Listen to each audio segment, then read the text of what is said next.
England's newest tourist attraction. Are you planning a visit to England? Are you thinking to yourself, what shall we do in England?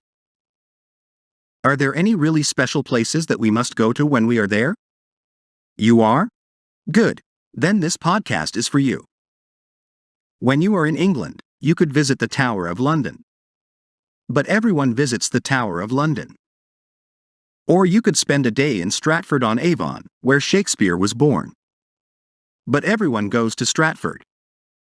No, England's newest tourist attraction is the M25 motorway, which is the motorway that runs in a circle around London. It is 188 kilometers long. It is Britain's busiest motorway, and one of the busiest roads in Europe. A bus company in Brighton now offers coach trips round the M25, and business is brisk. It seems that lots of people like nothing more than sitting in a coach on a motorway. So let us pay £15 for our ticket, and board the coach which will take us on this amazing adventure. We head north from Brighton to the motorway, and then drive down the slip road. There are of course two possible ways that we can travel around the M25. We can turn left and travel clockwise, or we can turn right and travel anti-clockwise. Today the driver decides to take us anti-clockwise. As well as the driver, there is a guide on the coach who tells us about the interesting things we can see.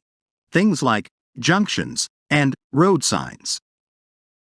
The motorway today is busy, but not yet congested. We are a little bit disappointed by this. We hoped that we would find a traffic jam, because the M25 is famous for its traffic jams. Indeed, some people call the M25 the largest car park in Britain. Never mind, there is still a long way to go, and maybe we will find a traffic jam later. Now the coach is taking us around the southeast edge of London. Soon we will come to the River Thames. Because we are traveling anti-clockwise, we go under the river in a tunnel. Traffic going the other way crosses the river on a bridge. We have to pay a toll to use the river crossing. In the rush hour, there can be long delays at the toll booths, but today we only have to wait about 10 minutes. On the other side of the river, something very exciting happens. There are some roadworks, where men are repairing the surface of the motorway. Along the side of the motorway there is a long line of red and white traffic cones. People on the coach use their cameras or their mobile phones to take pictures of the cones. On roads in Britain, we have many more cones than cars, and the manufacture of traffic cones is an important national industry. The traffic comes to a standstill, and we wait. There is a sign that tells us that we must not go faster than 40 miles per hour, but it is pointless because we cannot move at all. We look at the traffic going the other way. It is moving freely while we are stuck in a traffic jam. Slowly we move forward and reach the place where the road is being repaired. There is a big machine for resurfacing the road and several lorries, but strangely no one seems to be doing any work. Our guide explains that this is normal. Now we have passed the roadworks and come to a service station.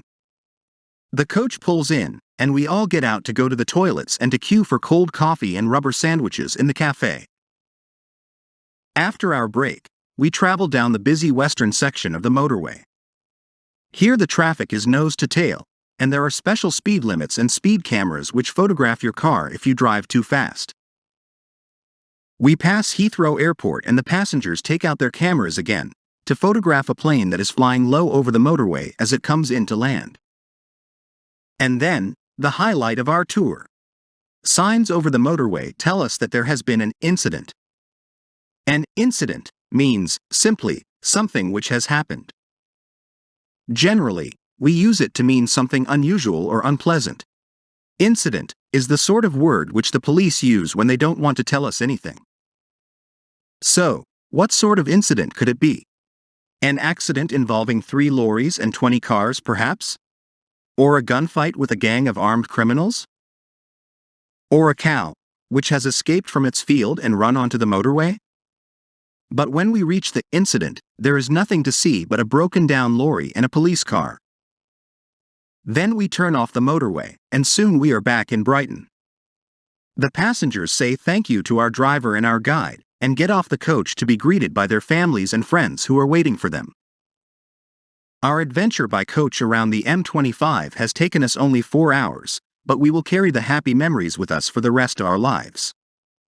If you have an equally wonderful tourist experience in your country, why not leave a comment on the website to tell us about it?